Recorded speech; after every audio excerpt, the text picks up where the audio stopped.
So, Michael, clowns. Fucking clowns, they're having a moment. They are, yeah, because the Joker. Joker. The clown prince of crime. The IT, not like when I say the IT, I was thinking of the IT crowd. And of course the horror film starring Newcastle comedian Ross Noble as a killer clown. Yeah, what was that called? Oh, Stitches. That was Stitches. Yeah, honestly, we should review it. No, no, we shouldn't. Didn't Alex think that was really good, or was that another one? I mean, I don't know if he thought. See, obviously, I thought it was brilliantly stupid. I think that was like an enjoyable film for how stupid it was, if I remember correctly. I don't know if anybody found it unironically good. Of course, with Alex, you never can tell. What did he find unironically good? It was The Stepfather. That was it. Remember that movie, The Stepfather? Oh, yeah. That was so bad. Oh, no, that was hilarious. Yeah. But yeah, so clowns are having a moment. That's point number one. And point number two, Scarlett Johansson is becoming a clown. Okay, what did Scarlett Johansson do? Wait, she believes Woody Allen. Oh, sorry, yeah, I heard that, yeah. Doesn't believe Woody Allen's accusers, yeah. Yeah, which is funny, of course, because in the Coen Brothers film, The Man Who Wasn't There, she plays a 13-year-old who has an intimate relationship with, like, a 50-year-old dude. So, figures. Mm-hmm. Yeah, Scarlett Johansson, and this comes after she said... More like Scarlett Chris Hansen. She should be able to play any character. Have any ethnicity, any age, any gender. So, yeah, Scarlett Johansson, she's just trying to be as bad as possible, basically. Yeah. So yeah, that's all the film news, and not Michael Jackson bad, unlike Woody Allen.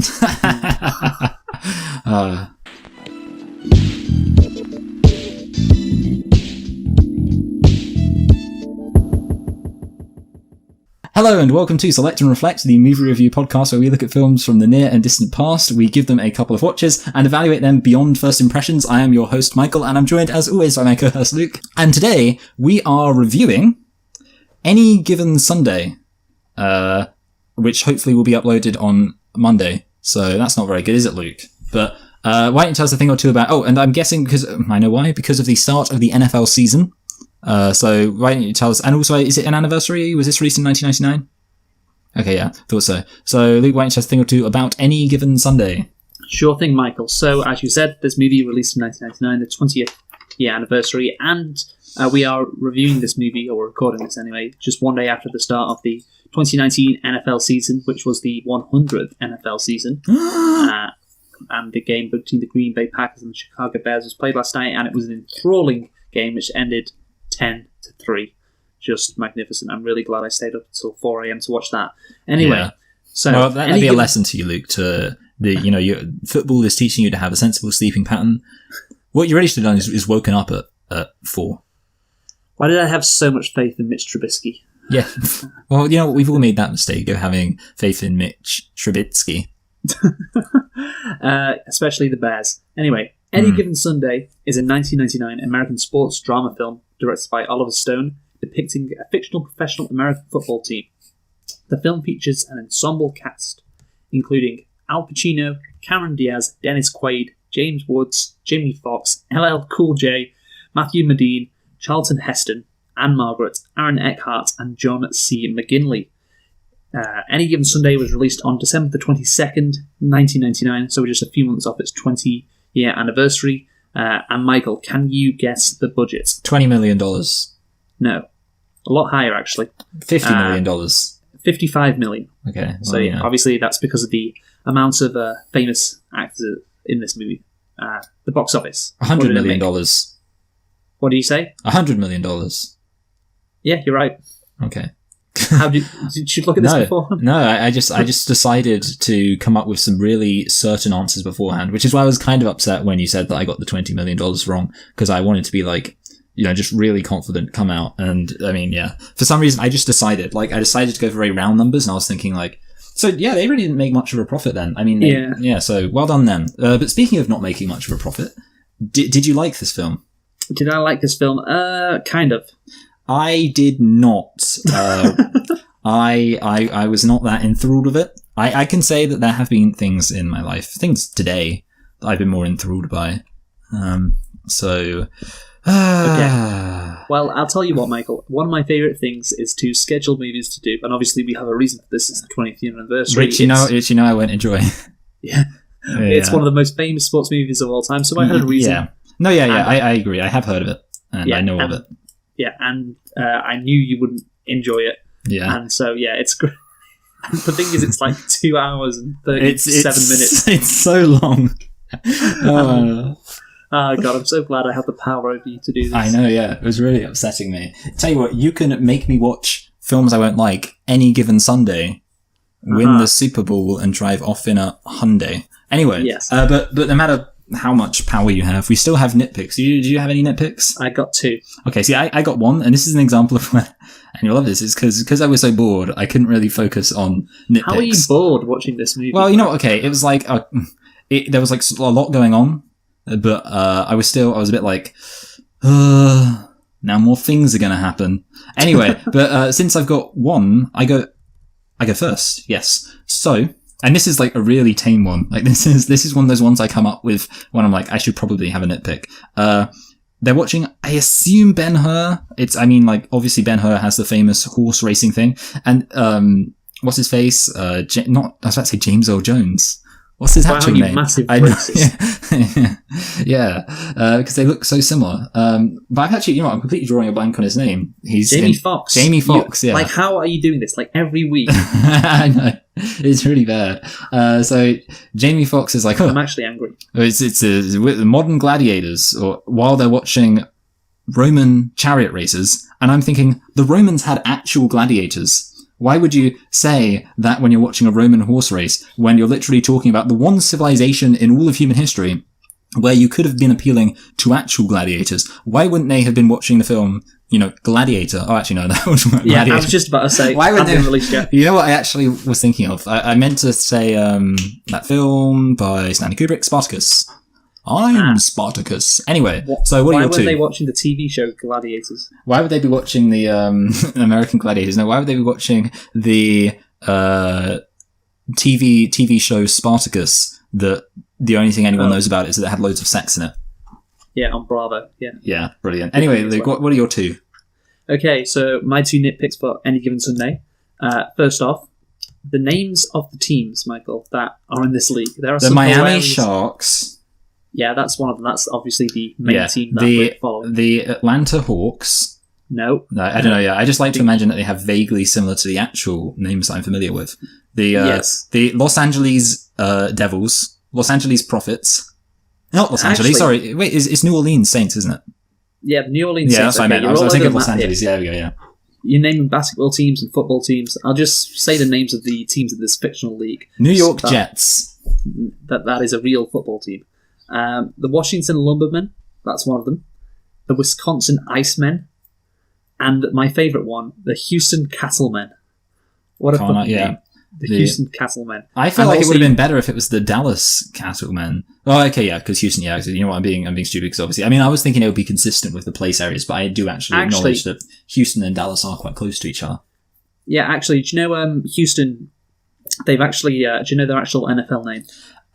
Space Station people.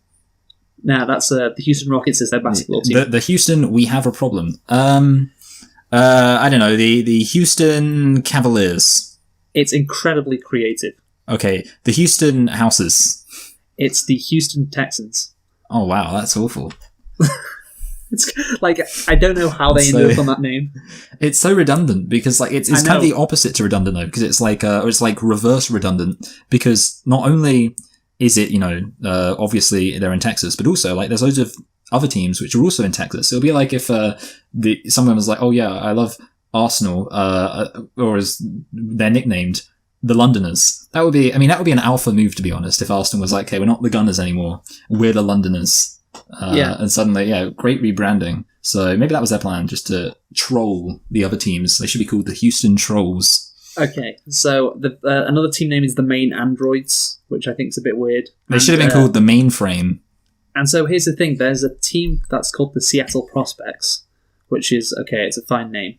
But the Washington Lumbermen implies that's a team in Washington State, the same state as Seattle. So are there 2 teams in Seattle? Washington Lumbermen and the Seattle Prospects. Yeah, that is a bit weird, isn't it? I mean, it could be in DC, like the Washington Lumbermen, Washington DC, but that's a weird name for DC. Also, aren't prospectors like miners? And if so, shouldn't they come from somewhere like the Rockies? Like you could have the Denver Prospectors. I mean, the Denver Prospects. I assume prospects is, a reference to being a prospector. Yeah, I assume, yeah. And, yeah. Basically, the team names didn't really think about this too much. That is what I'm going to say. They could have got better team names and they could have worked things out more. You're also, right. Next nitpick, why is this taking place in 2001? Because they wanted to predict 9/11 by having a plane in it.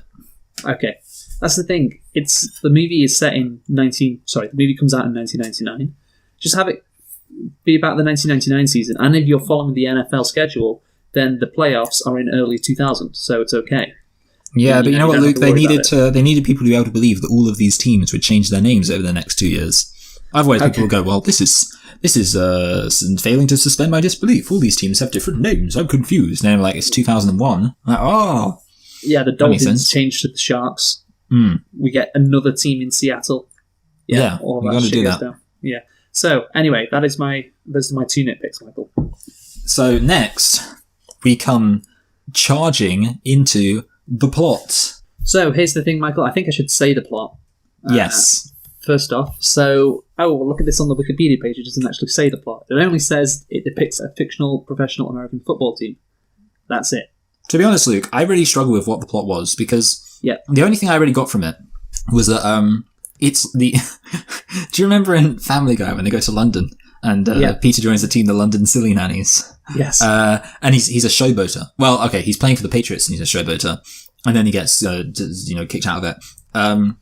And that's kind of what I feel. This was the inspiration for that. So that's what I was thinking. Because basically, the film is like a really long scene of like people playing a football match, and then I was about to say Robert De Niro, Al Pacino. I mean, that's an excusable one there. Al Pacino and Cameron Diaz have an argument. Usually, some guy who may or may not be past it because of the toll that the game takes on your body complains about the fact that he may or may not be past it because of the toll the game takes on your body.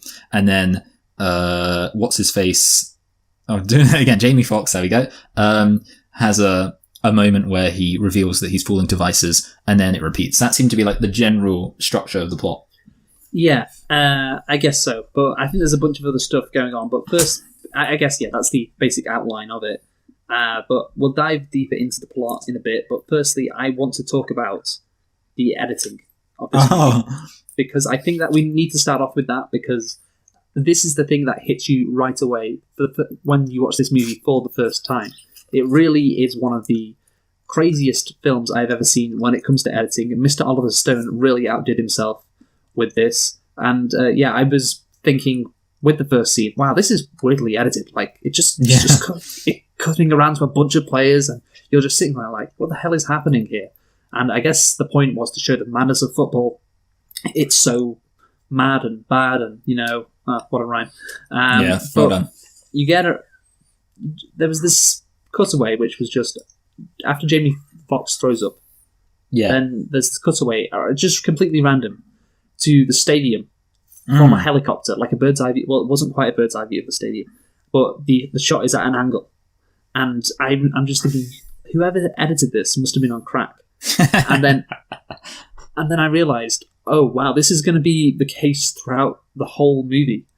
This is unbelievable. Oliver Stone was out of his mind when he was doing this movie. Yeah, it was. I mean, see, the thing is, what stuck out to me is like the main moment. I noticed it at the beginning.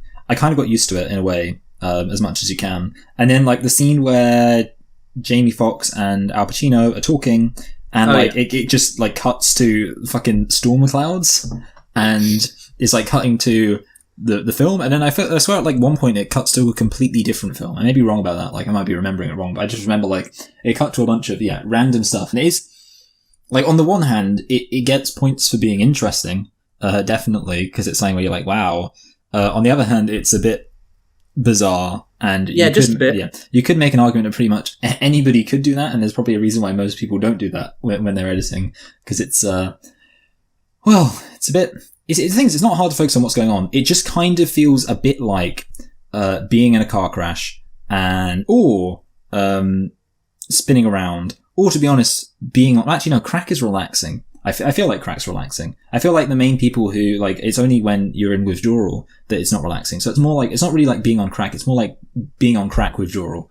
And I don't know. I feel like the phrase crack is, maybe I'm just thinking of cocaine, but is there a difference between normal cocaine and crack cocaine in terms of how much it winds you up? Yeah, I don't know. See, the thing is, my main basis for saying, like, that crack isn't that bad is because it seems to me like whenever I've seen people do crack in, like, films, obviously I haven't had the privilege of seeing people do crack in real life, but whenever I've seen people do crack in films, it seems to, like, kind of relax them. Whereas when I see people do, cocaine, obviously it does get them like, whoa, oh boy, I'm crazy. Well, that's just what Oliver Stone was on. Yeah, he was on something. I mean, I think this movie in total has about 3,000 cuts.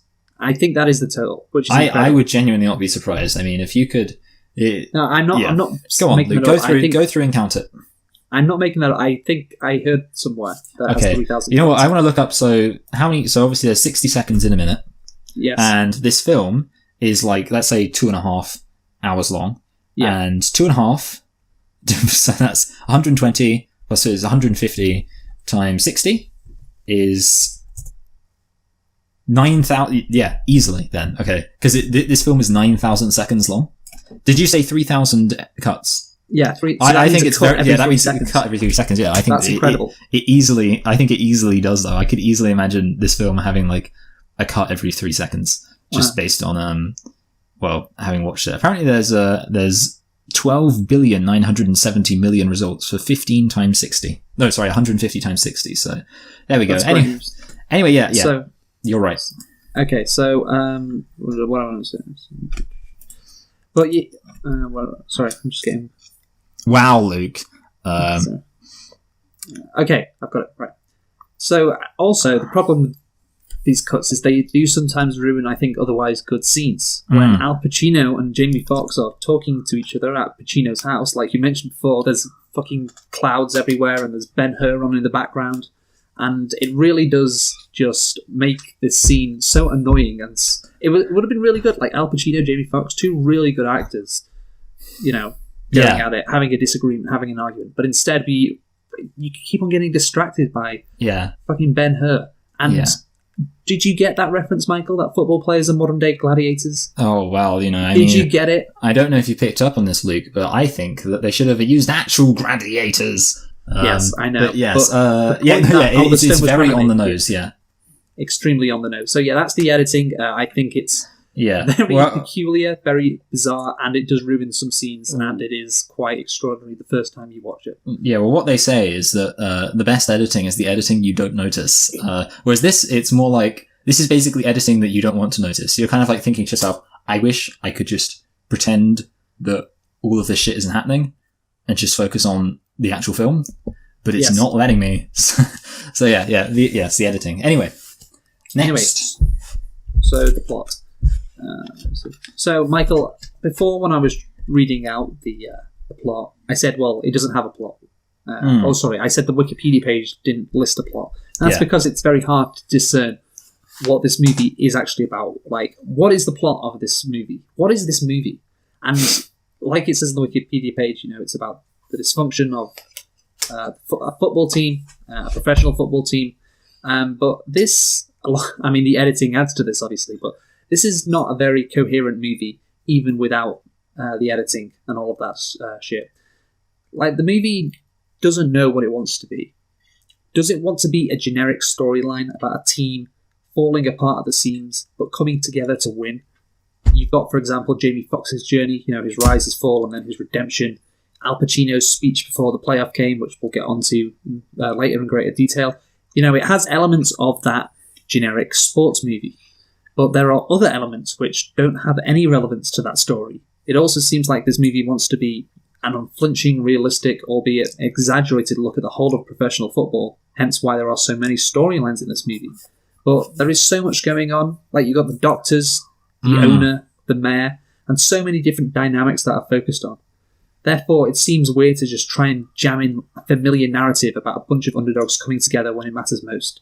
So I just realized we think, could have made a really funny joke. We could have said he was Oliver stoned while he was editing this. fuck me, how did we miss that? Yeah. Well, no, he wasn't stoned because Stone does relax you. Yeah, that is the problem. Yeah. See. So I don't know. Maybe he was Oliver stoned when he was writing the scripts, and he was like, "Hey, man, we can just fit everything in there. Can't all these storylines get along, man?" Like that. Yes, I agree. So I think it's half and half. The first half, not in chronological order, obviously, but the first half is a generic sports movie. The other half is a movie that uncompromisingly, I guess, looks at all the drama that can occur on an NFL team. And obviously that affects how good the movie is. If you don't know what you're going for, then it does seem like a mess. So if you can't pick, are you just going down the generic route, or are you going down the, let's just have all of this stuff in? And, it's just, we're going to see how crazy an NFL team can be. And the thing is, I think the mess affects the generic sports part of the movie more, as they just have to jam in all of the normal tropes that you have in this movie in a very short period of time. So, for example, when Jamie Foxx is talking about his journey to get to this, whatever the league's called, it's like the AFFA, I think.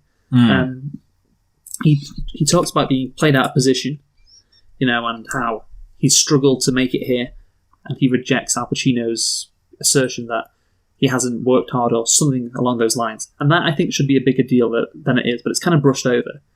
It's part of his character, but part of what makes him who he is. And it's an interesting story. But it's brushed over in 30 seconds, and after that, it's never brought up again. That particular part about his journey to this point. And when Pacino is talking about, in his big speech, how he pushed everyone away he's ever loved, that makes sense in a generic sports movie. It does. It's something that I can imagine somebody saying. But again, it's jammed in there with little thought. And while watching the movie, it does just seem rather a weird thing for him to say, as it's not been focused on before, and again, it's not focused on after. So all the other stuff about the realism of a professional footballer, the mayor, the doctors, etc., it means there's not really time for proper character development, proper character arcs, really. I mean, Jamie Foxx's character arc, or the end of it, comes out of nowhere. He suddenly gets what the coach, Al Pacino, has been saying all this time about him not being selfish and playing for each other. He finally gets it. And it comes out of nowhere. And kind of the same thing with Cameron Diaz as well. All of a sudden, at the end of the movie, she suddenly relents and realizes she's been behaving badly. And I think that really does affect the overall quality of the movie, obviously, if your character arcs just happen like that. That was me clicking my fingers. It's really unfortunate. And again, I think that comes from just all the stuff being jammed in and there not being time for a proper coherent story. Yeah.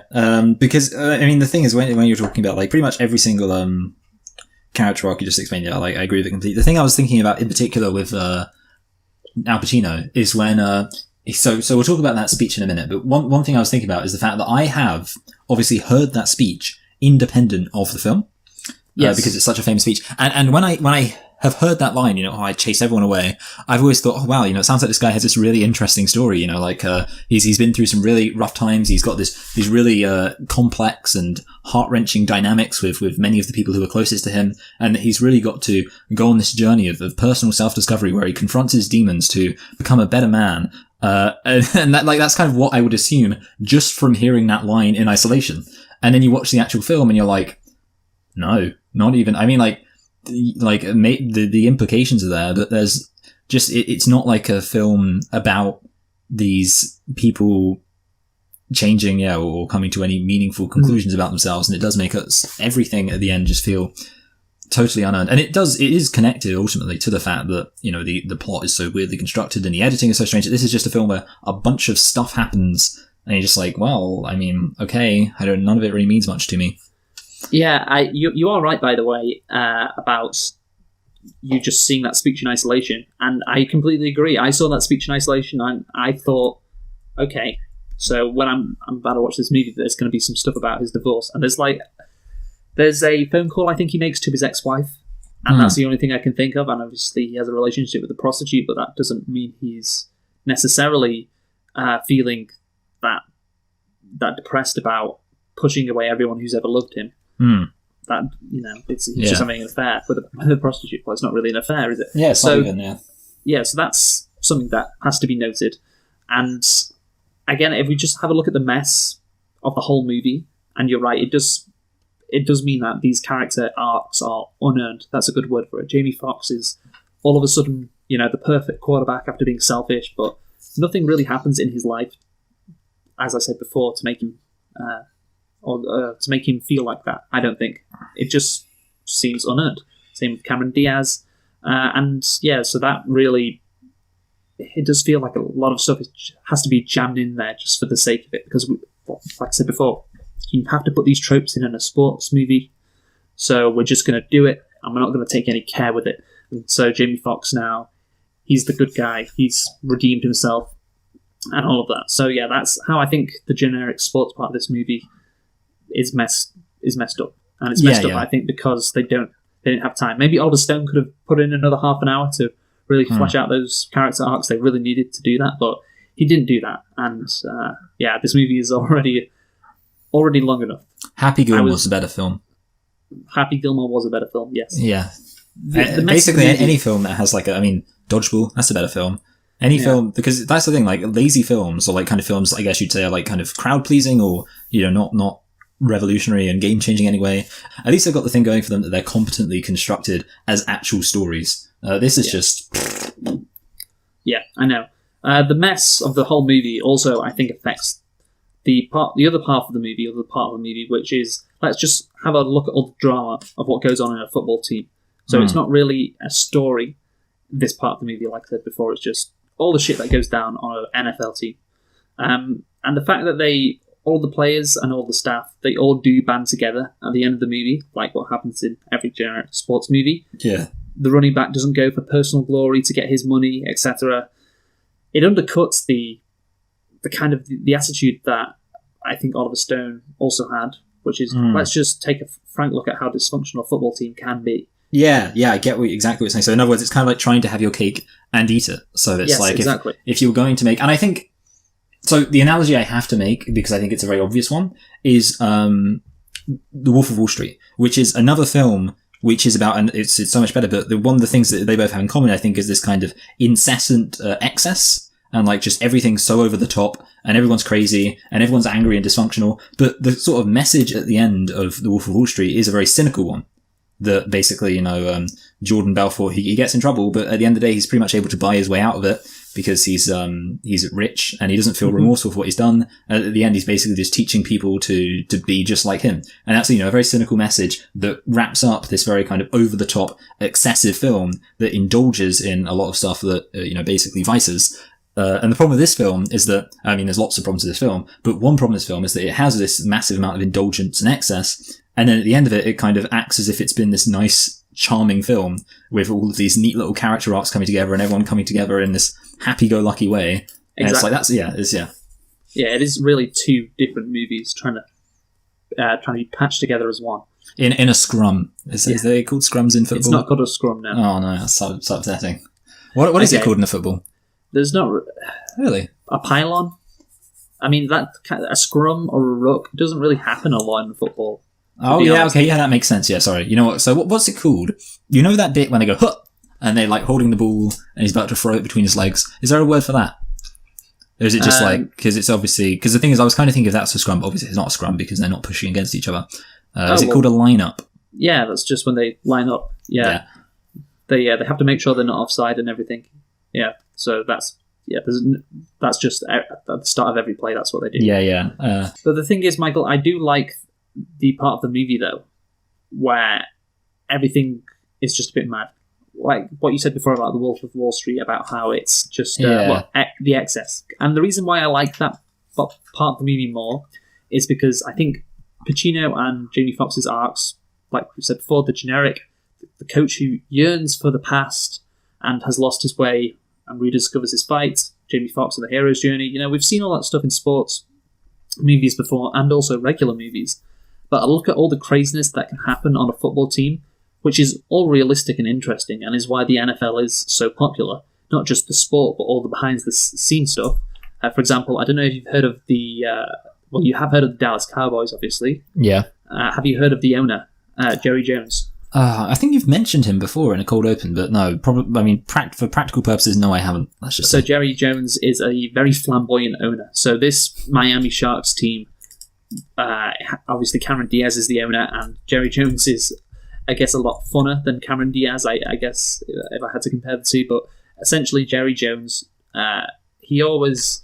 The reason there's so much talk about the Cowboys is because Jerry Jones just kind of talk a lot. And being the owner of a sports team as big as the Dallas Cowboys, is always talking, and it creates a lot of news stories, and it is really like a soap opera.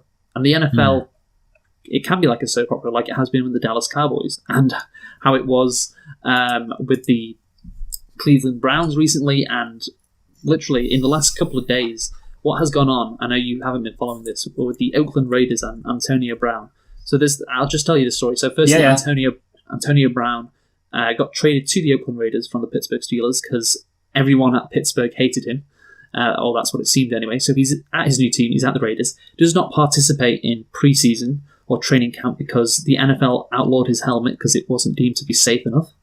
And so he said he'd refuse to play football again if he couldn't wear his old helmet. So that was great. And then he got fined recently, and he posted the letter on his Instagram of him being fined. And then the general manager of the Raiders didn't like that. And so apparently just today they had an argument, and Antonio Brown might be suspended for the first game of the season. Just incredible drama that is really, like I said, soap opera stuff. And that goes on in the NFL. It's just like YouTube with all this drama. Yeah, every year. And I think... I tell you what, that's going to be fantastic in the future when we get like biopics about YouTube stars. It's going to be like, you're just going to have like Keemstar being like, I fucking need this story about this guy sending nudes to his underage fans. And it would just be like, and it would be shot in like this really cynical way, and it would just be like, YouTube's a rough game, kid. You gotta get this. I want some clickbait thumbnails now. I'd like to think I would be the protagonist, and basically it would be a story of how I started off as a humble YouTuber who just wanted to make film reviews with my friend and also sometimes talk about politics on my other channel. And then, wouldn't you know it, I became a vlogger, and I went to Japan and filmed a dead body. That would be kind of the ending. Yeah. Okay, it would be like Michael Corleone closing the door. And so, I think if this movie, Any Given Sunday, made it more like a soap opera. I mean, just a single episode of a soap opera. So there's no character arcs, no redemption, no massive focus on Al Pacino and Jamie Foxx. They are the coach and the quarterback, so there would have to be focus, but not as much as there is in this movie. I think, have got yourself an interesting, different movie when there isn't a generic happy ending and when everyone bands together. So much for my happy ending. I think you'd also have time to wrap up the stuff about the expansion team, which isn't dealt with here, for example. Or is it isn't finished, really. You don't get to see the owners' meeting, which I think would have been fun. And I think the title lends itself to this as well. It's like Any Given Sunday, which is a good title. Yeah, I get what you're saying. So the point would be like, any given Sunday, some crazy stuff could happen. So basically, football. Literally a day in the life film, because exactly. the obvious tone is Any Given Sunday, which is no major storyline, no major narrative like Jamie Foxx. Or that can be part of it, because that is realistic in football. You do sometimes have these like no-name quarterbacks suddenly come in, and they're now the number one choice. Tom Brady, for instance, he's the most famous example. That does happen, but just a day in the life. Just show the madness, the craziness of the NFL or professional football, really, because you can't use the NFL logos, obviously. And I think you've got yourself a better movie. And get rid of the editing, and this could have been a really good movie, I think. But obviously they needed to stick in that generic sports movie stuff, which is a shame. Yeah, basically I agree with you completely. That would have been a better move if they kind of just would have said, I mean, they could have literally had the whole point be that it kind of shows us it in media res, so it kind of just jumps in. Maybe it's like the end of the end of one Sunday match, and the whole film takes place over the course of a week leading up to the next Sunday's match. So it ends with the match on Sunday ending, and then the whole film takes place over the course of 1 week, where all they've got to do is focus on the next match that's coming. And the whole thing is, hey, guys, we might win, we might lose the season, but any given Sunday we can win. And then basically, the whole point of the film is that it just takes place over that 1 week period, and whatever we learn about the characters over that time is what we're going to learn. And apart from that, it's just focusing on, like you say, kind of the drama and the tension that does occur, obviously, any given Sunday or any given week. That's kind of, I think that would have made it much more like logical, or like a better kind of a more unique way of looking at the thing and taking into account kind of the message or implications of the title. I agree. I think what they could do is they could end it after 1 week and then perhaps have it over the course of 2 weeks, maybe. Oh yeah, and have it just end before the start of the next game. So they end. The movie starts at the final whistle of the first game. Then you have a week, and then they play the next game. Then you have a week, and the movie ends right before the start. Yeah. That would be good. Let's do it, Luke. Yeah, let's make this film. I think you could fit in pretty much everything really in like that 2 week period. Yeah, and you could have like quarterback drama in there as well. Yeah, hold on. How long was the actual time frame of this film? Do we know? Week 12, I think it starts because the team goes 7-5. Okay, and then it probably finishes on week 1 of the playoffs. So that's normally week 18 technically. So it's about 6 weeks, I'd say. Okay, yeah, that seems all right. Yeah. Long, but yeah, potentially maybe you could add a couple more weeks. I don't know, but yeah, essentially, I think we both agree. Make this a day in the life thing, and it could have been better. And it could have been, just because, like we said before, the NFL is crazy, and we'll get onto that a bit later. Actually, talk about how many topics this movie does cover, which are all realistic. But anyway, I just want to touch on the ending. So I think the ending is quite weird. I don't know about you. Yeah. So they win a playoff game against the Dallas Knights, the Miami Sharks. Beeman is a hero. Al Pacino is, a hero again, kind of. Yeah, he should be called Al Pacino. He's going to be leaving the franchise next year. And the movie ends with Al Pacino giving a retirement speech, or so we think, in front of Cameron Diaz and everyone in the Miami Sharks organization. And then he announces that he's signed with Albuquerque. Okay. And then he announced he signed Jamie Foxx, which is just super weird. I don't know how they can do that, just sign a player. That must mean he's a free agent, which seems crazy to me that they'd let him be a free agent. Yeah. But anyway, maybe this team, maybe Cameron Diaz isn't that good an owner. I don't know. But yeah. Why? Because she's a woman? Well, yeah. Is that what you're saying, Luke? Yeah, that's exactly what I'm saying. Okay, good. Just wanted to make sure, yeah. Yeah, no, it's because she's just letting... Because the only way you can sign someone in the NFL and in any league is if you let them go. You can't just sign somebody without your team knowing. That would be really weird. Like if one day the Dallas Cowboys went and signed Aaron Rodgers and the Green Bay Packers had no idea. So you got to keep hold of your players, basically, Michael.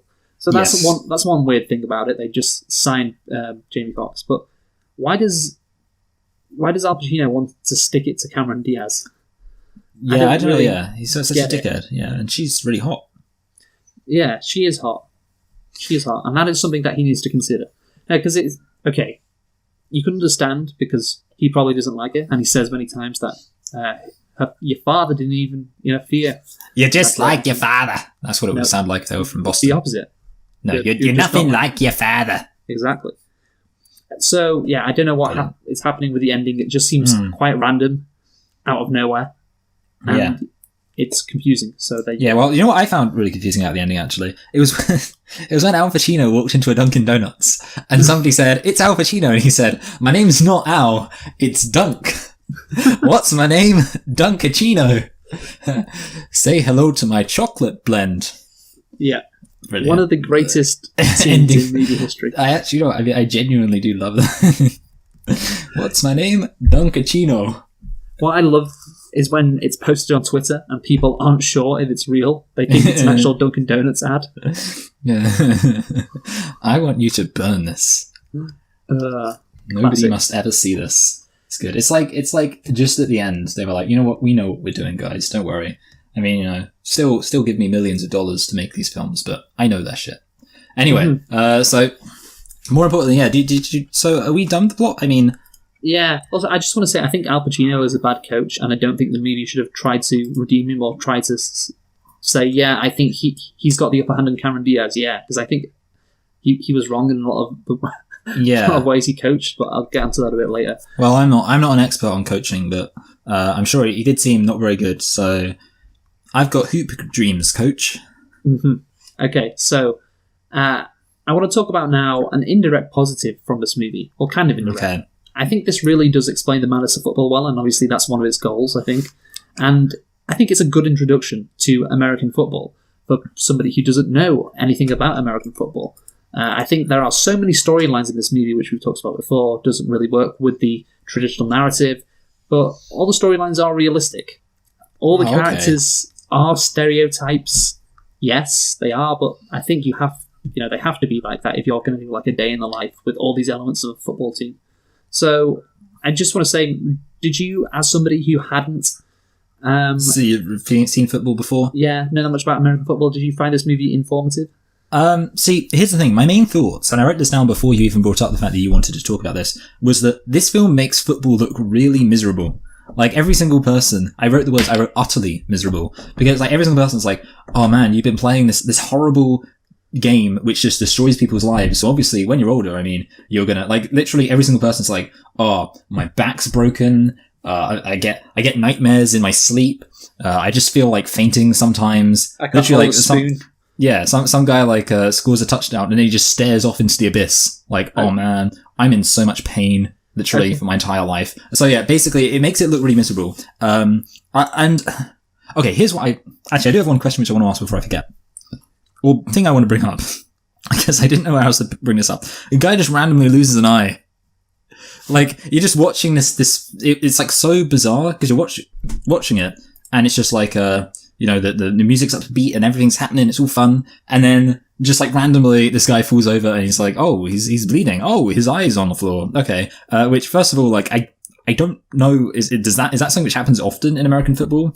Number two, how does it happen? And number three, it just it was very jarring tonally when it was like supposed to be like, yeah, they're doing it. Oh, that guy has got a horrible life-changing injury, which is disgusting. So what's your thoughts on that, Luke? Well, the reason why it was like set to upbeat music is because that is unrealistic. And that is one of the things that I noted down as being unrealistic. I have never seen that. I've never heard about that. That seems completely alien. I don't even know how it would conceivably happen, because I remember I had my form tutor in sixth form was a science teacher, and he just came in one day and he was like, I calculated that the force of Mike Tyson's punch would be enough to push a man's eyeball out of their socket. And also, do you remember did you hear about that thing where like a guy was playing golf and he hit a woman straight in the eye of a golf ball and apparently her eyeball exploded?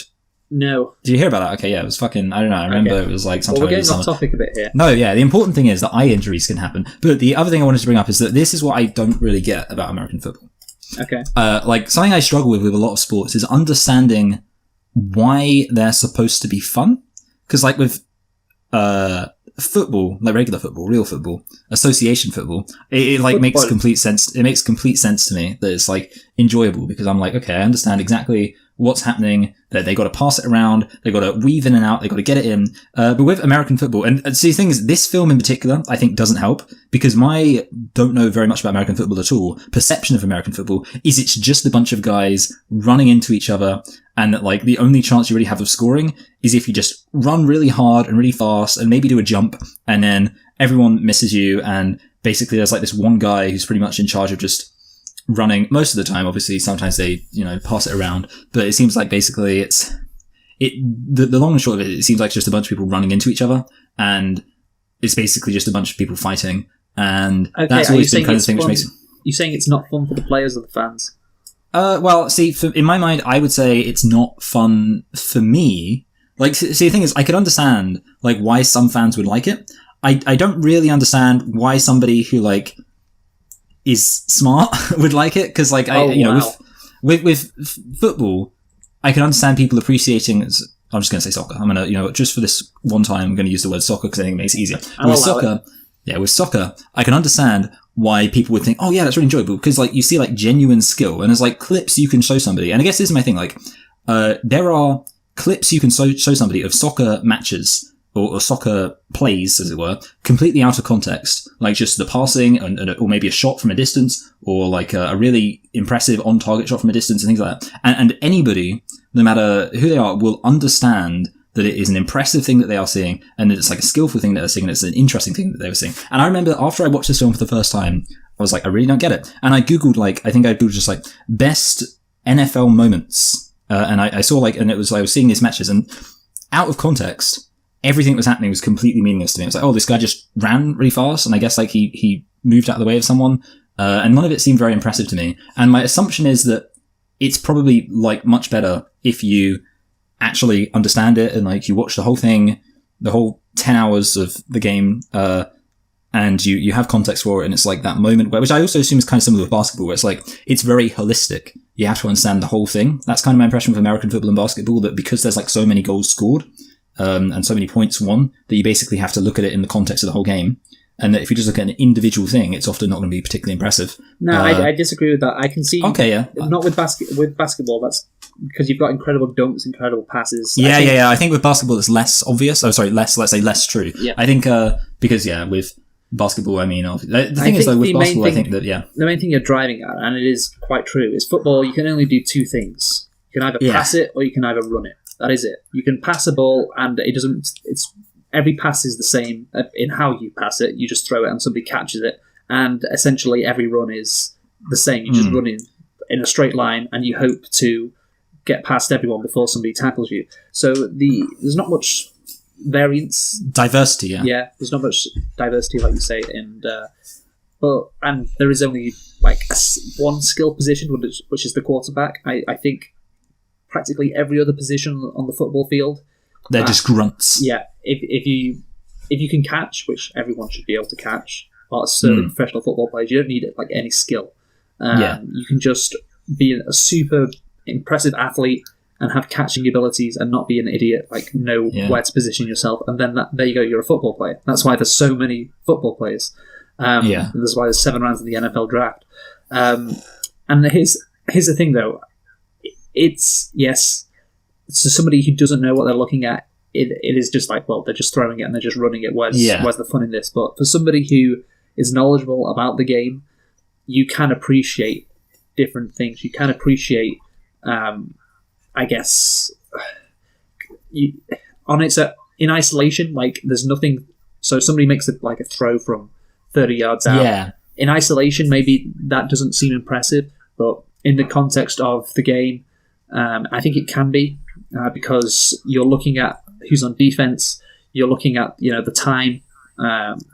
For example, if it's in the fourth quarter, and still, it is quite a difficult thing to do. It's just that everything under looks pressure. Quite similar. Yes. That's kind of what I suspected. It kind of reminds me of back before I'd seen In-Betweeners and everyone was raving about it. This was like when I was an old teenager, or maybe a mid-teenager. I googled on YouTube best. This is something I always do. Apparently, this is literally the way I find out about anything. I googled like best In-Betweeners moments, and I watched it, and I was like, wow, this doesn't look funny at all. And then one day, I saw it was on, and I watched it from the beginning. I was like, oh wow, this is really funny. So basically, and there we go. So the In-Betweeners, if you watch like just isolated clips, you don't actually think it's very funny. You have to understand the characters. And there are a few shows like that. Like Red Dwarf. I remember one time I was watching Red Dwarf and someone walked in and they didn't laugh at all. They didn't find any of it funny. And then I was like, yeah, but you need to understand the characters. You need to understand the context. And I feel like that's kind of the same with this. But what I will definitely say is that this film in particular does not do a good job at kind of making football look like anything other than just a bunch of mental people running into each other. Okay, and the only thing it kind of adds is like the behind the scenes drama, which makes it better. But like in terms of the actual game, this didn't make me think, oh yeah, I'm so excited for this game. It made me think, oh wow, boy, oh. Okay, so I think that is the difference, yes. You pointed out something that I think is quite true. And we'll get onto the action later, but there isn't much, for someone who's new to football, understanding the behind the scenes and how things work, you get that. But actually how the game is played, you don't really get that. And so I think that is the difference. You know what? I'm just going to go through this. That's fine. Is this like your weird things where like it's different between the two different things, like the unrealistic stuff? Okay, no. Well, I'm looking forward to that, Luke. But no, I'm just going to go through and just basically list all the things that this movie I think does well in terms of capturing the realism of football. So you mentioned I'll be a spectator for this. Yeah. Well, no, I'm going to bring you in as well because you mentioned this at the start, the violence of the concussions. This movie really was ahead of its time because the NFL, believe it or not, didn't take like concussions seriously. But about 10 years after this, they refused to acknowledge that playing football led to concussions. Now, this movie came out in 1999. Imagine this not being accepted until like 2010. Just imagine that. Yeah. So the NFL denying over and over again. I mean, there's even a movie about it starring Will Smith. It's called Concussion, about how the NFL I've heard of that. Yeah, completely disregarded everything to do with concussions and eventually had to acknowledge it existed. And this movie, again, I guess ahead of its time in that regard, or maybe it was common knowledge back in 1999 that football was a very violent game that could leave you literally not being able to hold a spoon, as Jack Quaid says. Another part is the owner interfering with the football side. I mentioned Jerry Jones, and this is one reason why I compared Jerry Jones to Cameron Diaz, because Jerry Jones likes to get very much involved with the football side of the team, even though he's, Jerry Jones, not an NFL player, wasn't an NFL coach. He's just the owner. He just literally bought the team. So imagine buying the team and then you've got all these experts in your building and then telling them what to do because you own the team. Yeah. It would be like if you bought a hospital, you were kind of a charitable person. You're like, I'm going to found a hospital. And everyone's like, oh, that's really good. And then you started walking up to the doctors being like, no. I don't want you to use a scalpel. I want you to use a bone saw. Yeah. And everyone would be like, oh, wow, this guy's a fucking psychopath. Yeah, exactly. So owners interfering with football happens a lot because, they think they know what they're doing. They I've watched football for 40 years. I know what I'm talking about. And they have a layman's version. Just a standard football fan's knowledge. The trouble with Arsenal is they always try and walk it in. Yeah, exactly. Yeah, imagine that, but like an owner who has a massive ego. Who just thinks... Got a big ego. Yeah, they've done everything right in their life, so they know... they know, in terms of business, they're very successful. Well, obviously they're smart, Luke, or else how could they be a billionaire? Well, yeah. Sometimes it is inheritance, but you do get a lot of these people who... self-made men. Yeah, self-made people who make a lot of money. Small loan of $1 million. Yeah. Who make a lot of money and then buy a football team or a basketball team, and because they've been very successful in business, they think, well, I can be very successful in this. I've watched this for 40 years.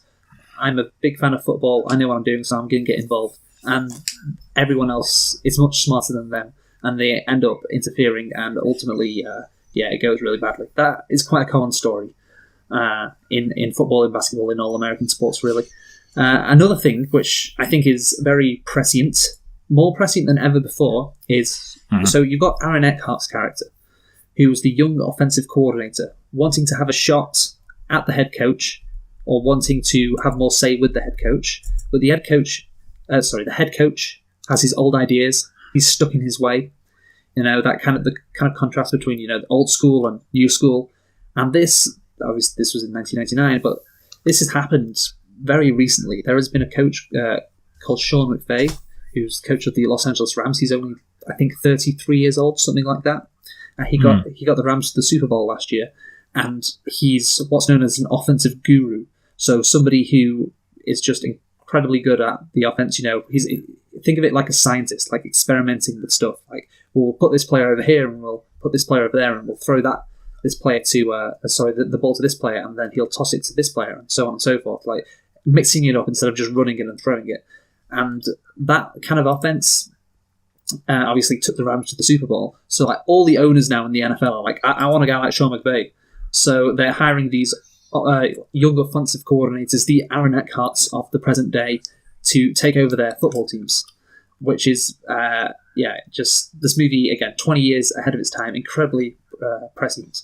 You have, for example, the Chicago Bears, who played last night. There was a coach who coached them in 2017. He was called John Fox. He was very old school. He was like, let's get the ball, let's run the ball, because that's an old school tactic. Just run the ball. Yeah. Let's not do anything fancy with it.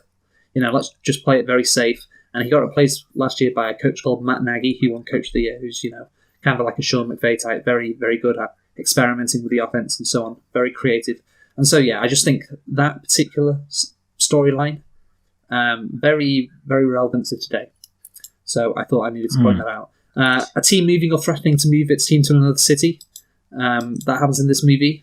Hold on a minute. What about when they're planning on moving the Springfield Isotopes to Albuquerque? A common thing in American sports, and it's also realistic how they single out Los Angeles as well. How Cameron Diaz is blackmailing the city, like all the owners do. Do you think, Michael, that billionaires should pay for their own fucking stadiums? Yes. Yes. Wow. You brave. Well, no, I think the taxpayers should pay for it because they're going to bring in so much money, and that way, okay, because then the authorities and the powers that be have invested loads of money in the success of this football team. They now have an incentive to cover for the objectionable acts of major celebrities. So what's not to love? It's a win-win. You know, that there was an economic report that, came out when the Milwaukee Bucks were trying to finance a new stadium, that a new stadium didn't actually have any economic impact on an area and was essentially a massive waste of money, apart from to the owners of the franchise. But, I guess, hey, billionaires, sometimes they don't have a lot of liquid cash. I think that's the phrase. Get liquid. Mm-hmm. So, yeah. Billionaires... Cash money ain't nothing funny. But billionaires shouldn't pay for their own fucking stadiums. I think that's the message. So again, the team threatening to move, it's always happening, and for years Los Angeles didn't have a football team in the NFL. And there was always threats about, we're going to go to Los Angeles if you don't build a stadium. Because obviously Los Angeles needs a football team. The NFL wants a football team in Los Angeles because it's a big market, and now they have two in the year 2019. So yeah, that is very realistic. Here's one which is interesting, and I wanted to know if you had heard about this.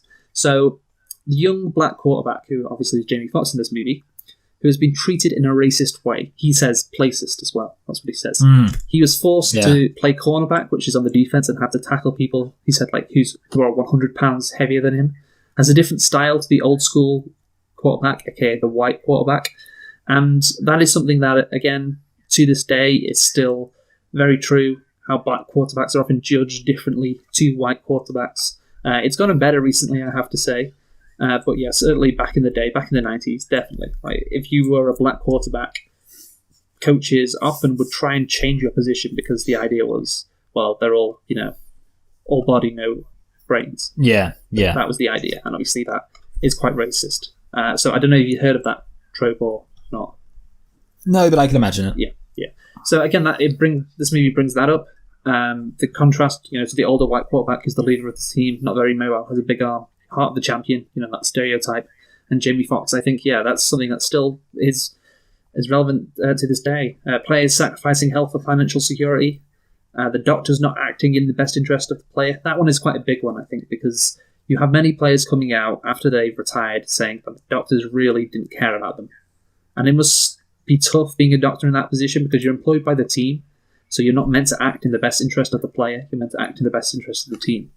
So if you tell a player, hey, this injury isn't as bad as you think, you're okay to go out there and play it, even though it might do long-term damage to your health, those doctors send you out there. And that is really, I think, dealt with quite well in this movie with James Woods, obviously, not telling Sharp, who, has or could get paralysed, doesn't give him the option to play. Says, yeah, you're okay to play. That is something that is, unfortunately, quite common in the NFL. And anything to say about that? Yeah. No, not really, to be honest. I'm just, obviously it sucks, but I don't really have any comments. Well, again, it's the reality, and it covers that. It also covers individual players getting paid, only caring about their stats and not the team. That's something else. The running back, played by LL Cool J, who just wants his stats so he can get that endorsement. Again, yeah. That is very, very, very relevant still to this day. The trophy wife, although I'd say a bit unrealistic because I think it's normally the other way around. So normally you have wives who just want their husbands to retire. That's certainly the case with Tom Brady's wife, I know. It's like... Yeah. I was kind of surprised by that. I was surprised that she was kind of pushing him to keep going. Mm-hmm, yeah. Again, that could be the case. I'm not saying that wouldn't happen, but to me it just seems a bit unrealistic. I think it'd be good if it was switched around. The difference between the defense and the offense and the tensions it could cause. Obviously, Jamie Foxx says the offense is carrying the defense, and that leaves Sharp to fucking chainsaw his car, which I think is a bit unrealistic. The chainsawing of a car without even asking, "Hey, did you say this?" But that is that is a real tension. I don't know if you know about this, Michael, but it is almost like they're two different teams because the defense and the offense are never on the field at the same time, are they? Defense. They're not. So it does feel sometimes it's two different teams, and that was the case in recent years with the Seattle Seahawks. They were a very successful football team, but the defense didn't feel like they were getting the credit and they felt the offense was getting too much credit. So there was a big split in the locker room between the defense and the offense. It's quite weird, but there you go. That the tensions it can cause and the tensions it does cause in the locker room, that is realistic. And again, that's another thing that this movie brings up. The priest giving the speech. Did you like that? Yeah. The religious element to it? Yeah. I loved it. Yeah. I was like, but then the thing is, the other team must have been praying too. Mm-hmm. So who's going to win then? Yeah. That's the real question. Whoever prays harder. Yeah. John McGinley, the sports guy, a brilliant character. Just wait. So is that the journalist? Yeah, the journalist. Yeah. He's kind of a rip off of a guy called Jim Rome. He's a famous sports journalist or whatever. But yeah, it's just. Well, you know what they say: when Jim Rome. That's great. And I guess it's a rip off of any sports journalist because they're all fucking morons. Most of them are, because at the end of the day, I think it's the case in this country, but to a lesser extent. You know about the channel ESPN, right? Yeah. Do you know what it stands for? Entertainment, sports. Yeah, porn network. Yeah. There you go, you got it. So the key word is the first word, entertainment. Yeah. So you often get guys on TV who are just. I'm giving this one my lock of the week. Well, I'm having this one as my shoe-in of the week. Yeah, imagine that, but just I don't know, just more. Not a cartoon. Not a cartoon, and more shouting. Oh yeah. There's I feel like there's like a sketch. It doesn't matter, but yeah, I'm sure there's like a sketch that's like really similar. But. So that's it basically. I'm sure there's more stuff this movie covers, but I just want to point out this movie covers all of this, which I mentioned. That's a bunch of stuff. So I think it is something that should be mentioned because if someone like yourself, Michael, who doesn't know a lot about the sport, watches this movie, they'll instantly know about the background of the NFL. Obviously, it doesn't explain the actual on-field stuff in the NFL, but I think, if you're doing that, I mean, if you're marketing this to America, obviously, then I don't know why you do that, because obviously everyone already knows about what goes on in the field, because that's what they see every Sunday. It's about what goes on behind the scenes, which they don't see, and that's what this movie attempted to cover. And it attempted to cover a lot, and it did cover a lot, and I think you've got to give them credit for that. And it reinforces my idea that if it was just a day in the life, as you said, forget the generic sports narratives, this movie could have been really interesting and different and good. So yeah. Yeah, I definitely agree with that, yeah. Okay, so I guess I'll ask you again, obviously not the on-field stuff you didn't know about. What about the off-field stuff? Do you think that you have better knowledge of the NFL and the dynamics that go around this this league? I mean, obviously, it's, like if you're saying that it seems to be accurate, then yes. I mean, yes. Initially, I would say, I could see this being. Obviously, the thing is, like, well, everything's exaggerated, football, but I can see it. You have a lot of dudes, and dudes do like to get pretty angry. I mean, that is what dudes do. Yeah. Okay. So I could see that kind of happening. Okay. Well, I guess in like any kind of sport. I guess you need to know about the leagues to fully appreciate it. Then.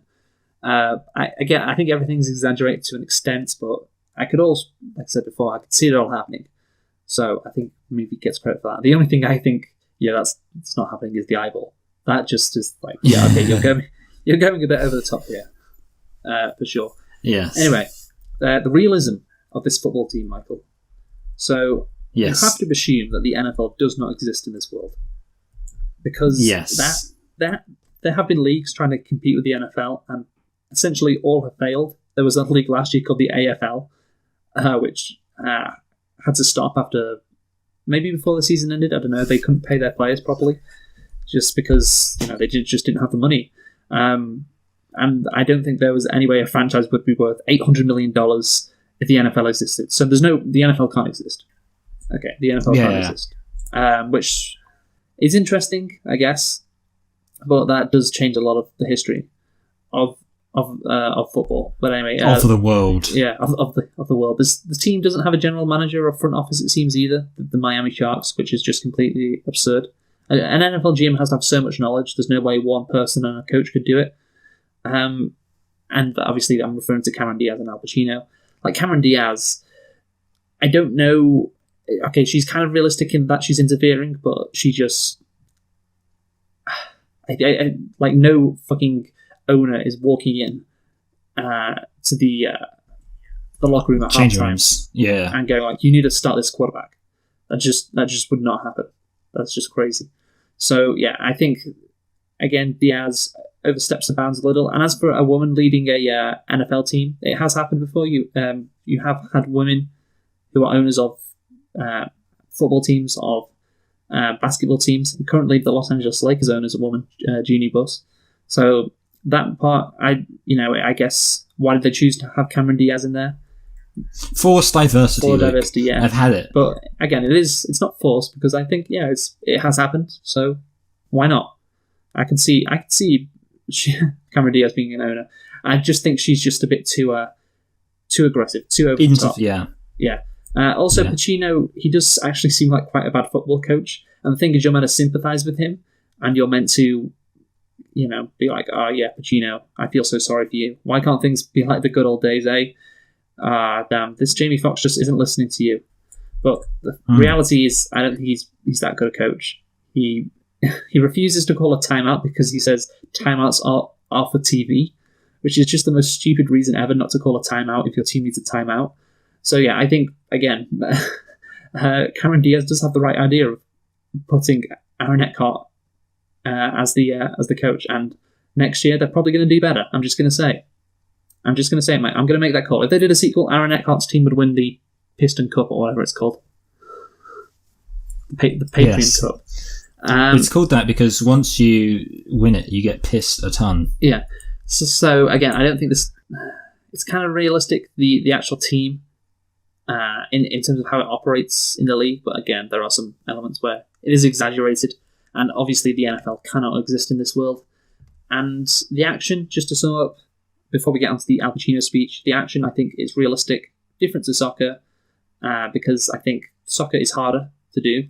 I guess it's what we were talking about before with how soccer requires more skill. In the NFL, you can just have to pass and run, and those things aren't particularly hard to do. So you can easily replicate an NFL game. So, yeah, I guess, that goes to your argument. And also, I mean, the amount they're cutting it, to be honest, they could have literally done anything. Yeah, so, again, I guess that's how you can measure how much skill is actually in a sport. How easy can a movie replicate it? Like, football, soccer, not very easy to replicate. Same with basketball, not very easy to replicate. But yeah, I think with football, anyone could throw the old pigskin around and catch it. So yeah, that's not that difficult to do. The difference is between me and an NFL player. I can catch a ball quite well. The difference is they're like an incredible athlete, and I'm not. Yeah, whereas you're really just so out of shape, Luke.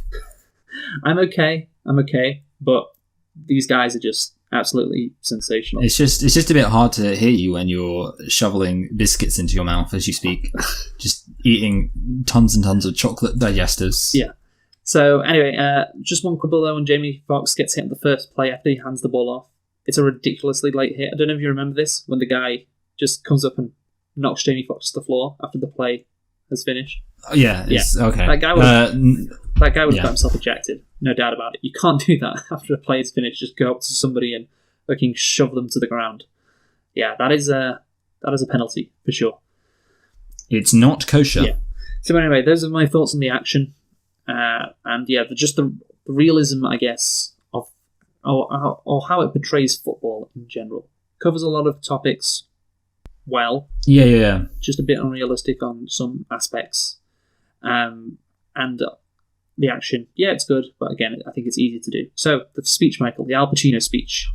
Yes. What do you want to say about this speech? You go, because well, I guess mainly just that it's famous. I did want to actually say, like, the first time I ever heard it, and I was literally like, I identified it to somebody as this.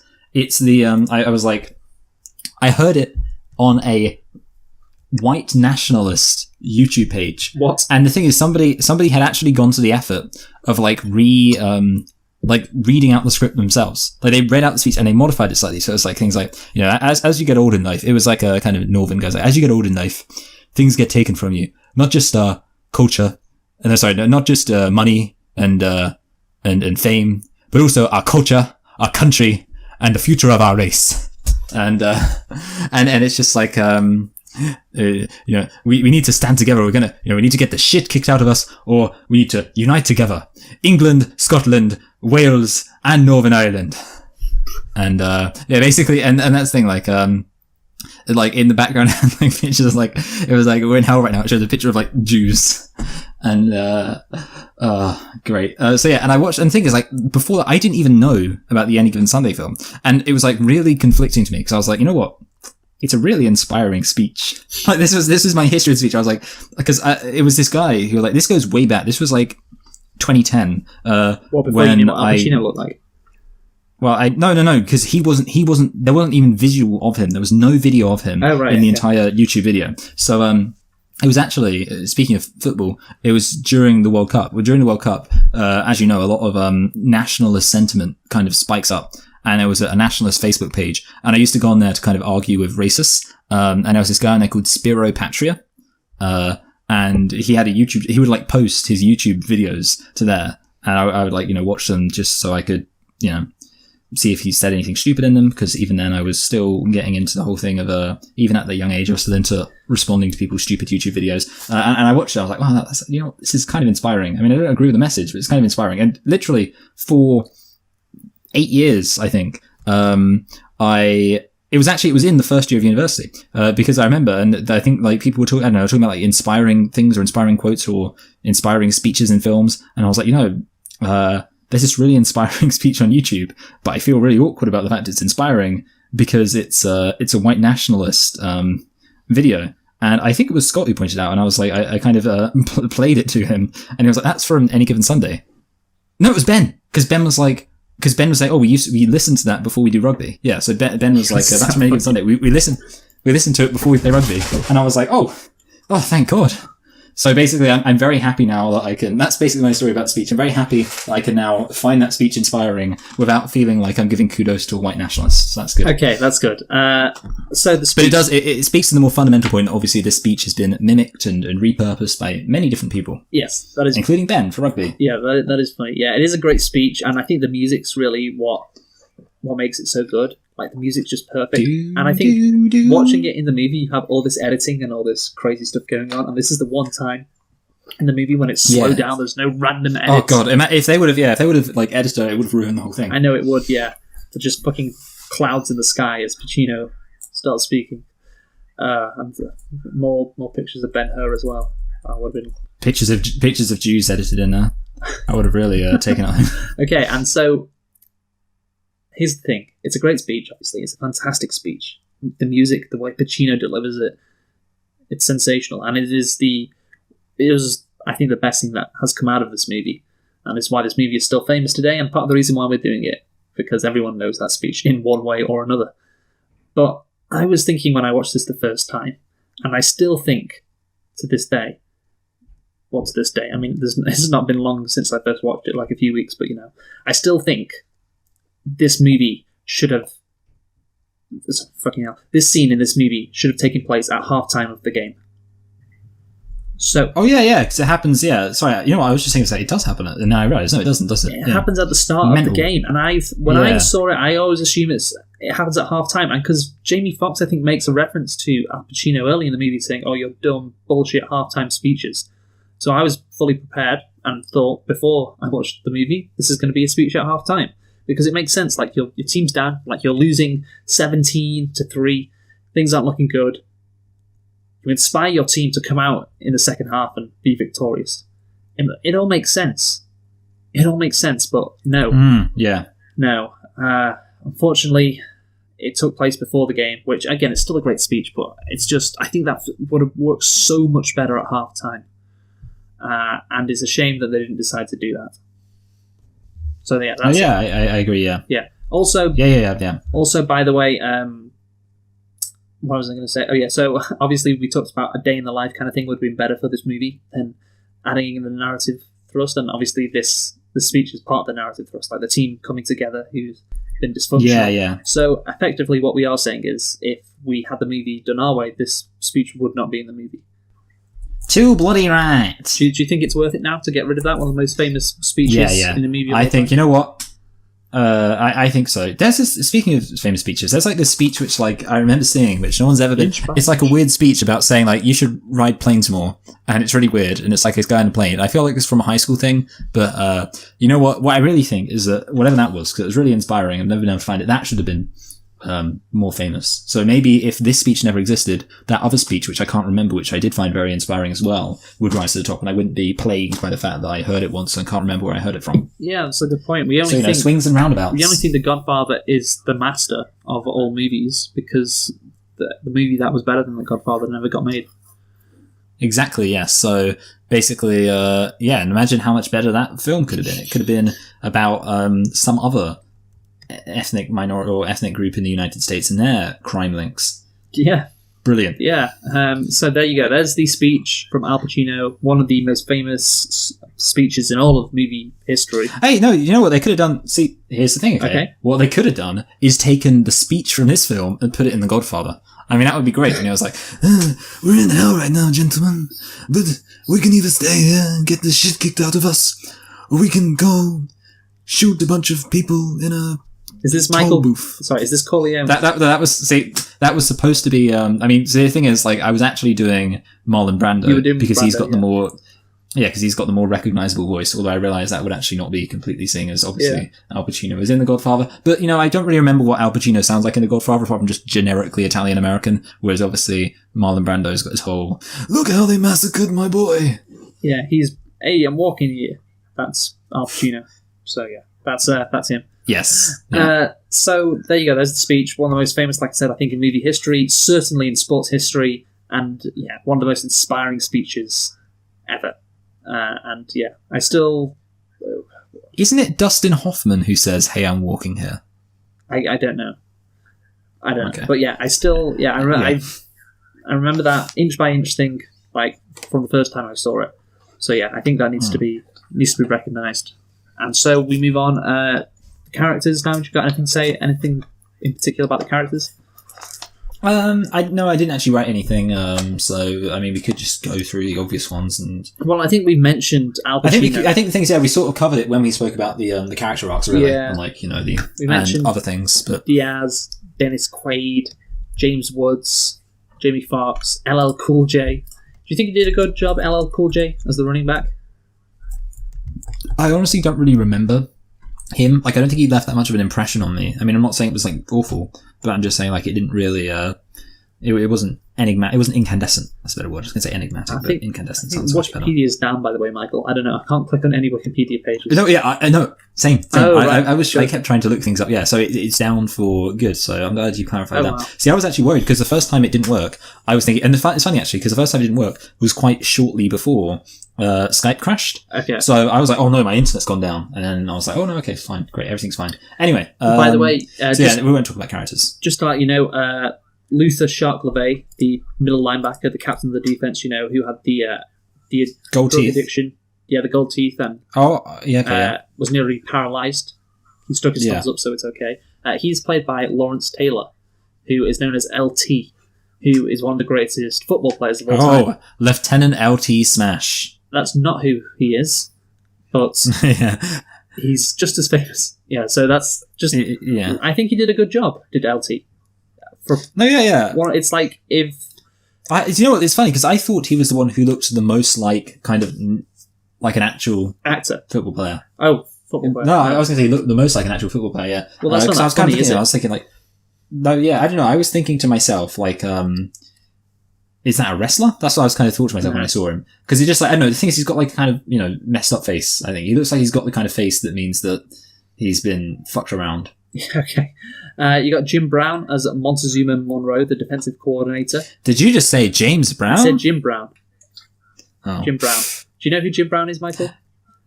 I feel good. Do. No. I mean, I'll recognise him if I Google him, though, which is genius. Okay, yeah. He's the mustache guy. I feel like he's famous for being in the Final Destination films. He's also famous he's the for being one of the greatest football players of all time. But he's extra famous for meeting with Donald Trump, as he has done recently. Ah, brilliant. Fantastic. Yeah, love it. There you go. Did he approve of it? Did he say, I love Donald Trump? Or did he say, I'm not Kanye West? Yeah, essentially, yeah. So, Aaron Eckhart as Nick Crozier, who said, he's realistic, the offensive coordinator who wants to become the head coach. Matthew Modine as Dr. Olivia Powers, the team's internist. Yeah, again, a doctor who I guess there needs to be more of this in the NFL, and sadly there isn't. Maybe that's one of the unrealistic parts, that a doctor would actually stick up for a player's health instead of doing what's best for the team. But there you have it. And John C. McGinley as Jack Rose. Charlton Heston as the commissioner. Yeah. We can't forget him. Oh, that lady would Commissioner Gordon. Oh, what a great line. So there you go. Yeah. Also, Terrell Owens appeared in this, uncredited. One of the greatest wide receivers of all time as well. He is featured in the final regular season game against the Dallas Knights, catching a touchdown and scoring another touchdown on a reverse. He has no speaking lines, and his first name is never used, but his last name is shown to be Owens. So there you have it. Terrell Owens is in this movie again. So yeah, quite a lot of stars, some of the greatest football players ever in this movie, and I think the ones that acted, they did a good job. Do you think so? Yeah. Yeah. Mm-hmm. Yeah. Credit, because it could have gone terribly wrong.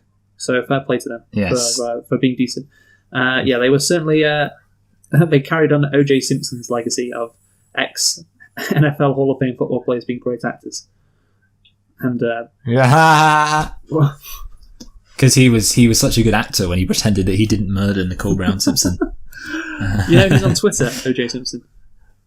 Really? Yeah. He should be on Hitter with a series of stab wounds. It's great because he's been complaining recently about his fantasy football team, about how the players like Antonio Brown, who I mentioned earlier, who's been feuding with the Raiders, how he drafted him in his fantasy football league, and he's not going to play and he might get suspended. And there was the case a couple of weeks ago of Andrew Luck, who he drafted as well, a quarterback. And apparently, according to him, 20 minutes later, Andrew Luck retired. So OJ is not having the best luck in terms of his fantasy football. And some guys just can't catch a break, can they, Michael? No, it's true, yeah. Break, yeah. Poor O.J. Simpson. It's funny, all of the replies, as you can imagine, like, oh, you should just cut him, in reference to the fantasy football place. Yeah. Yes, that's... it writes itself. Do you remember in Family Guy when Adam West says, "Get out of our town, Simpson. We don't like you like we did in 1993," and then it cuts to Homer Simpson going, "Dole." Yeah. Classic. So, I think it's time to conclude now, Michael. Do you want to go first? I'll tell you what, Luke, if I was charged 25 cents to watch this film, I'd want my quarterback. So here's the thing. Do you know how I was kind of like, this is like The Wolf of Wall Street, except that it just doesn't work. I realised what this film is actually like.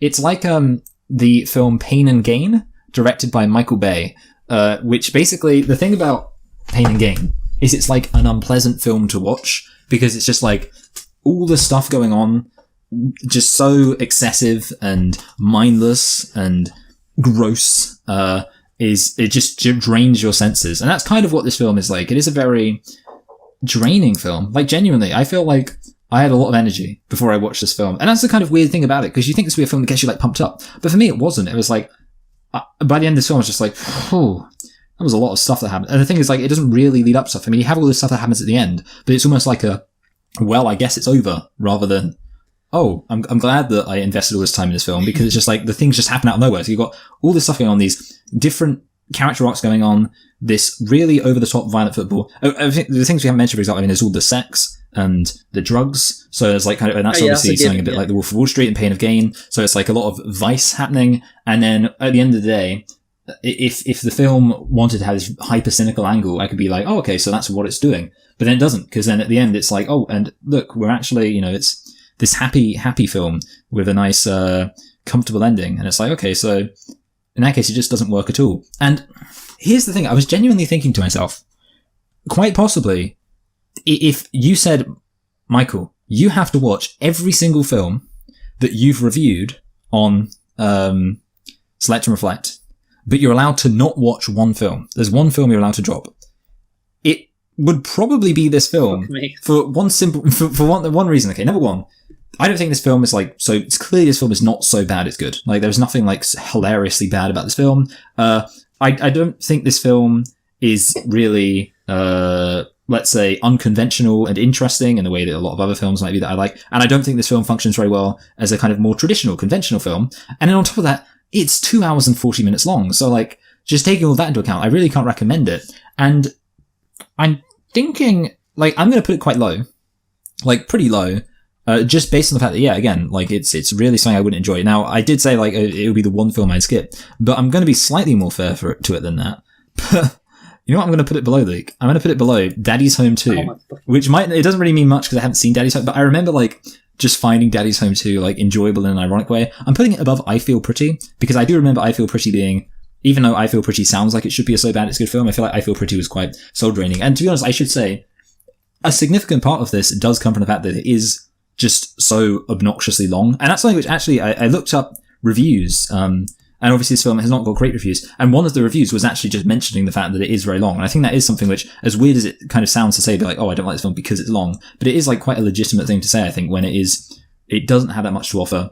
And you're investing 2 hours it's close to 2 hours and 40 minutes of your life. So yeah, Any Given Sunday.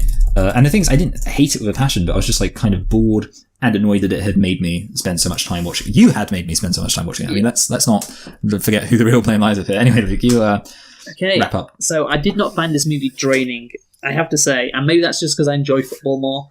Yeah, I think that's definitely going to make a big difference. Yeah, so, like if you enjoy football, it's going to change it a lot. I generally thought this wouldn't be draining for you either because you'd learn all about the background of football, and I thought genuinely that stuff is quite interesting to someone who didn't like football. You know, more like the crap ground of football. So for example, when Jamie Foxx was talking about the black QBs and getting moved to cornerback and saying places, and that didn't interest you? See, I thought that was probably the most interesting stuff. But again, like the thing is, it's kind of like they didn't really do anything with it. So it's okay, fair enough. I mean, yeah. Well, you are right. So I do kind of yeah. It was almost just like like in my mind, I just imagine Oliver Stone going, well, he needs to have something to say. Like, something's got to happen. Let's have him say that he's mad about racism because he's black. I don't know, but it is a trope which that might be uncharitable. It has existed. Like black QBs getting shunted out of position because of racism. That has happened. So it's not just like, let him say something racist. It is true. It is a reality. And so you're right. That stuff is to do with the character. And like we said before, we didn't do anything with it. But I think it's good that they brought that up. And I think this movie overall, it's weird. It's kind of fun. And you said you didn't like the excess, but I didn't mind the excess. So there you go. Maybe I'm just not sensitive as you. Yeah, maybe I'm a massive SJW. Maybe that's it. And it's just some elements are stupid, but I think overall, what really, of course, we have to mention the editing. How can we not? The editing just completely ruins any chance of this being a competent movie, unfortunately. But I think the overall theme, obviously, the madness of football is something that they should have focused on, rather than focusing on Pacino and Fox so much. It is a half and half movie. It tries to be both. It tries to be a day in the life, as you said before. It tries to be, let's just have a look at football, from a bird's eye view, at all the stuff that goes on, all the drama. And then it also tries to follow Jamie Foxx and Al Pacino and have a character arc with them. And with Cameron Diaz as well, kind of. But none of that works because they don't spend enough time developing that. So make it more like a single episode of a soap opera. That would have been good and it would have been different. I think it would have been better. And the one element I think we have to mention is Al Pacino's speech. One of the best speeches ever. And that is, I guess, one of its only saving graces. And another saving graces I will mention is the amount of stuff it talks about, which I do think it hits on. When talking about just the background of football, like the offensive guru trying to move in to take the old coach's place, the team moving to another city because the city doesn't want to build them a new stadium. Just stuff like that, which still goes on to this day, and a lot of it's covered, which I think I'll give them credit for, because if you're going to do that, make sure you do it well, and I think they did do that well. So those are the plus points, although you said you weren't really informed and really didn't care about that, so maybe it's only interesting to people who like football already and kind of know about this stuff already. Maybe that is the case. But anyway, I'm going to give this movie... I'm not going to be as harsh as you. What would you give it out of 10, by the way? Just to let me know. So technically speaking, I mean, I don't really know exactly how it would work out, but I think honestly, like, a high 2, low 3? High 2, low 3. Wow. Yeah, I mean, that's the thing. Like, the thing is, like, my official thing, it's very low, and like, if I were kind of stratifying it with like 10 at the top and 1 at the bottom, then it would possibly be even lower, but that's kind of like not like an objective thing, if you get what I'm saying. It's like if I was kind of thinking of it as 1 being like the worst possible film. So in my situation, 1's kind of like the well, not even the worst film we've done. So in my situation, one's like close to the worst film we've done, and we haven't done, like truly, well, we've done some pretty bad films, but I think like a hypothetical one would probably, if it was going from that scale, it would, be around that, still around the kind of the 3 area. And that's mostly, the thing is, it is mostly based on disinterest. Okay. Yeah, that's fair. Rather than, so I definitely think that I could kind of see. What would you get? Well, that's, I guess, where you and I disagree, because you said it's based on disinterest, and I was going to say I'm going to give it a 5, and the reason why I'm going to give it that high is because I did not find it boring. I think that's one of the reasons why I'm going to bump it up to a 5, and certainly compared to you, that is the difference. So if you like football, if you like this kind of movie, then it's not going to be painful to watch, as you said, but if you don't, then I guess all the excess and the length of it and just the amount of stuff it talks about which I'm not interested in just makes it drag. And so there you go. 5 out of 10 for me. Yeah, I was going to guess that you would give it a 5. Actually, I was thinking he's probably going to give it a 5. So based on the fact that I think I have a good understanding, and I think you do too, of why we disagree.